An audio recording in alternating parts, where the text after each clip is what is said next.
Vous écoutez Radio Lomé, il est 12h30.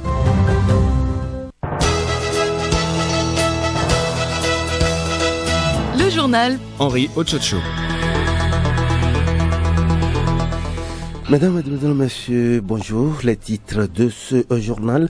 Le Togo s'apprête à accueillir cette semaine le président turc Recep Tayyip Erdogan. Ce dernier, attendu à Lomé mercredi, a entamé dimanche avec l'Angola une tournée africaine qui le conduira également au Nigeria. La semaine de formation et d'insertion professionnelle des jeunes de l'Institut de la francophonie pour l'éducation et la formation au Togo s'est ouverte ce matin à Lomé. Ils sont 30 méthodologues, conseillers pédagogues à bénéficier de cette formation. Et puis, les États-Unis secoués par une vague de grève, des milliers de travailleurs ont entamé des mouvements de grève dans de nombreux domaines. Ils dénoncent des conditions de travail difficiles alors que leur employeur enregistre des profits importants.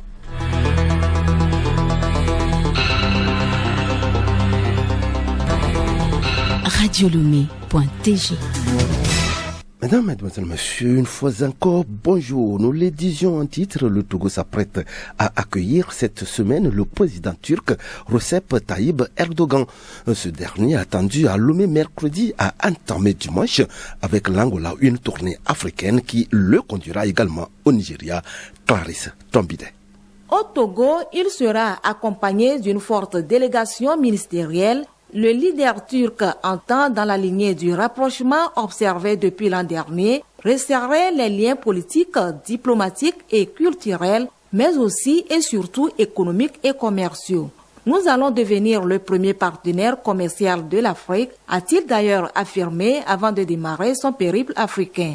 Il est en effet espéré qu'à l'issue du séjour officiel de Recep Tayyip Erdogan, le volume commercial entre les deux pays jugé encore faible soit élevé. Ankara mise précisément sur plusieurs atouts dont dispose Lomé, la bonne tendance de croissance économique enregistrée au cours des dernières années et envisagée pour les années à venir, malgré la crise liée au Covid-19 ou encore la stabilité politique dans le pays. Des accords sont ainsi prévus dans plusieurs secteurs comme le commerce, l'agriculture ou encore l'industrie de la défense.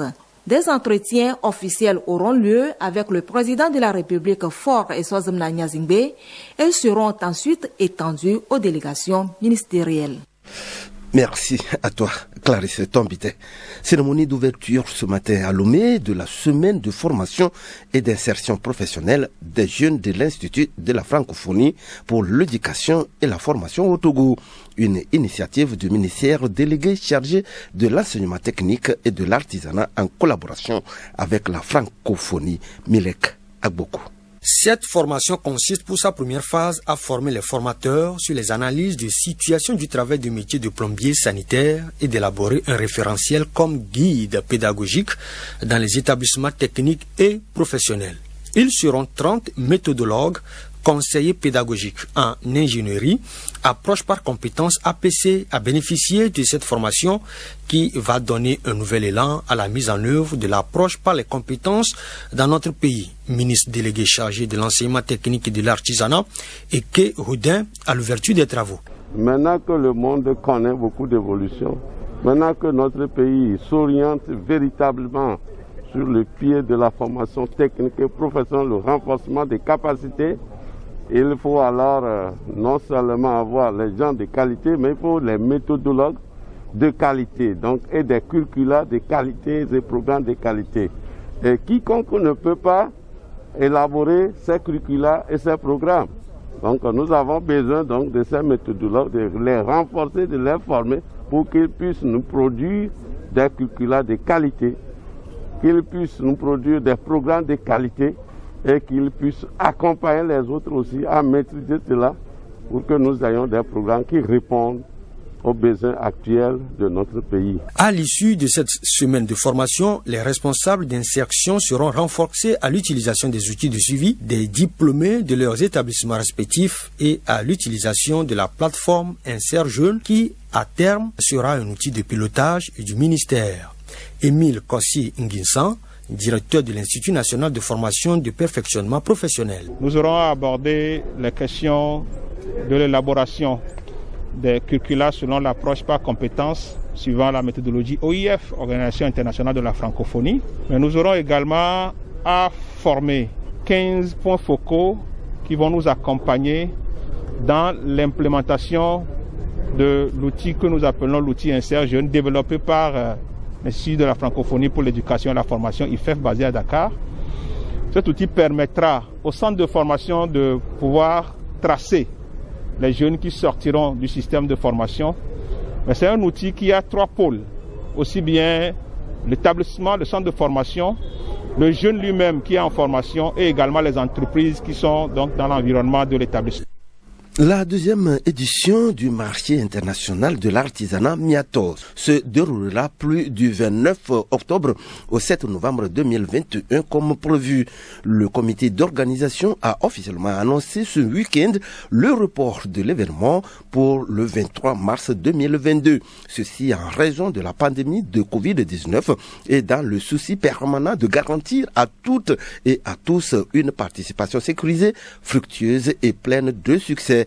Pour les acteurs déjà inscrits nationaux comme étrangers, des dispositions sont prises pour garantir le respect et les droits rattachés à leurs inscriptions, rassure le comité. Le MIATO, organisé conjointement par le gouvernement et les chambres régionales de métiers, est une manifestation foraine biennale qui vise à valoriser l'artisanat, promouvoir la consommation locale et mener des réflexions sur les performances de ce secteur qui contribue significativement à la richesse nationale. Sa première édition tenue en 2019 avait regroupé plus de 150 000 personnes à Lomé, parmi lesquelles des exposants, des visiteurs, des officiels et autres acteurs de la société civile. Nous le disions tantôt, le Togo prend part au festival panafricain du cinéma et de la télévision de Ouagadougou, FESPACO, ouvert le 16 octobre dans la capitale burkinabé. Prévu se terminer le 23 octobre prochain, le Togo se présente en compétition avec 7 œuvres cinématographiques dans les catégories animation et film fiction. Geneviève Bonio. À cette 27e édition, placée sous le thème Cinéma d'Afrique et de la diaspora, nouveaux regards, nouveaux enjeux, sont notamment prévus des projections de films, des tables rondes, des masterclass et expositions. Pour la délégation togolaise qui a orienté sa participation autour du partage d'expériences et des avancées du pays dans le secteur, 2 journées importantes sont à retenir. Une conférence le 20 octobre sur le code du cinéma et de l'image animée récemment adopté par l'Assemblée nationale et le 21 octobre des projections de films financés par le Fonds d'aide à la culture. L'objectif pour le pays est de promouvoir davantage le cinéma local et de relever le niveau de compétitivité du secteur, notamment à l'international. Pour rappel, le FESPACO créé en 1969 se déroule tous les 2 ans à Ouagadougou, au Burkina Faso. Sa vision est de favoriser la diffusion de toutes les œuvres du cinéma africain, de permettre les contacts et les échanges entre professionnels du cinéma et de l'audiovisuel. Et puis ce communiqué pour clore cette page nationale, la présidente de l'Assemblée nationale informe les honorables députés que la 8e séance plénière de la 2e session ordinaire de l'année aura lieu ce lundi 18 octobre 2021 à 15h au siège de l'Assemblée nationale. Le journal Henri Ochocho. Actualité internationale, le président du Ghana, Nana Akufo-Addo, président en exercice de la communauté économique des États de l'Afrique de l'Ouest, CEDEAO, a effectué hier dimanche une visite au Mali pour s'enquérir de l'état d'avancement du processus qui devrait sortir le pays de la crise. Il a rencontré le président de la transition, le colonel Assimi Goïta.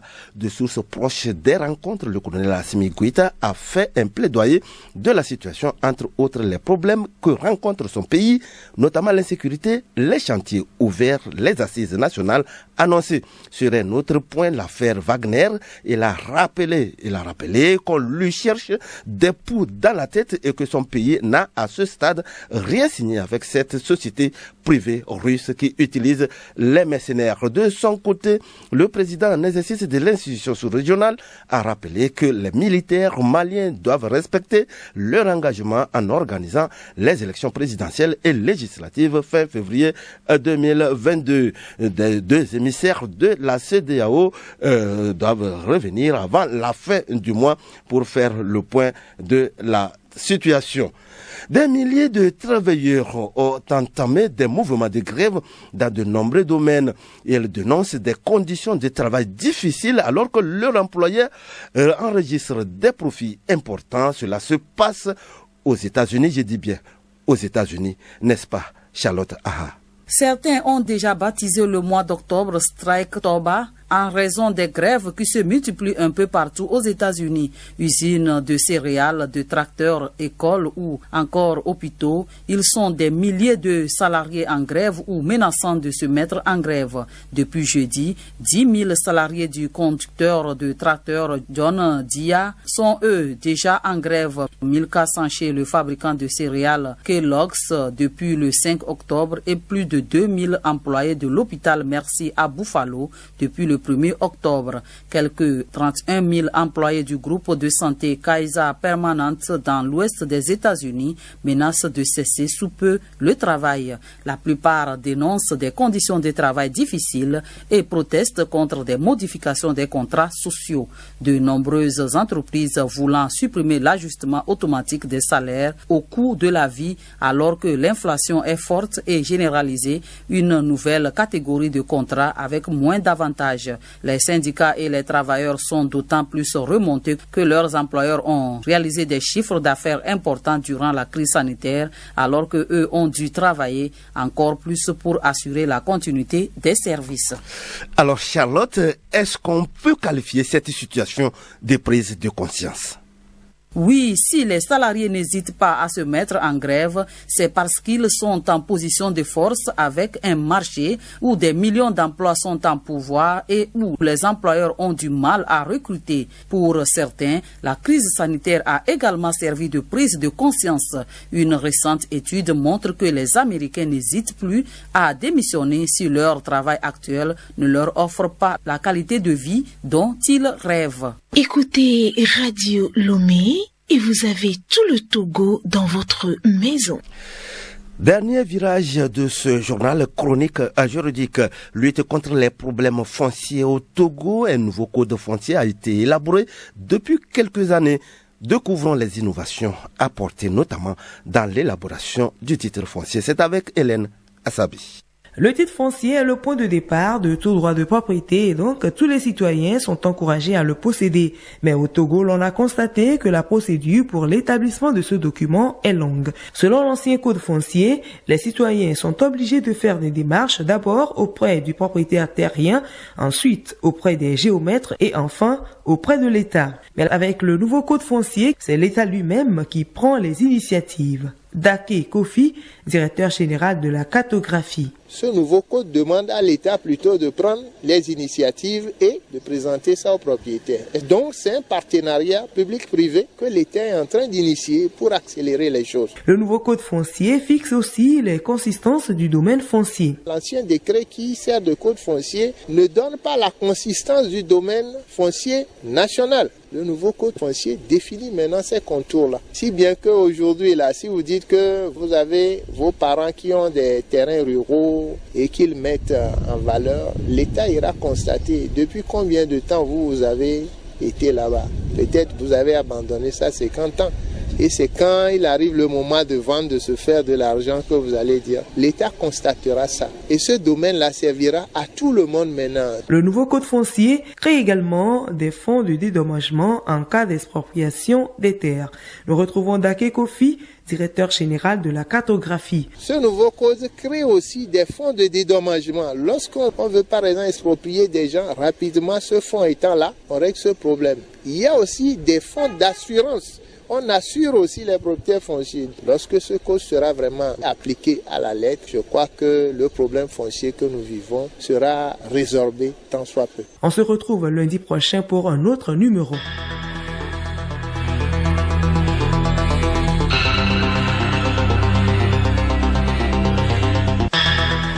Voilà qui met fin à ce journal. Merci de l'avoir suivi.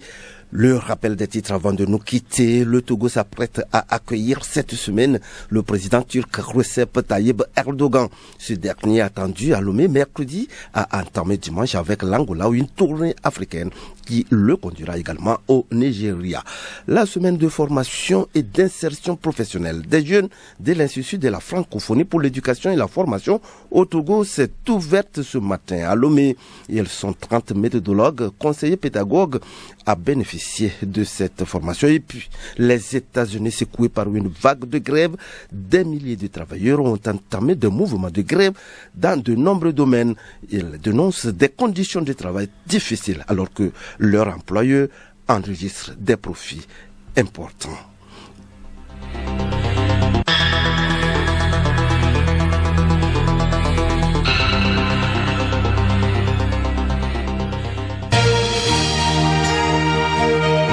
Radio Lomé, boîte postale 434, email radiolomé@radiolomé.tg. radiolomé.tg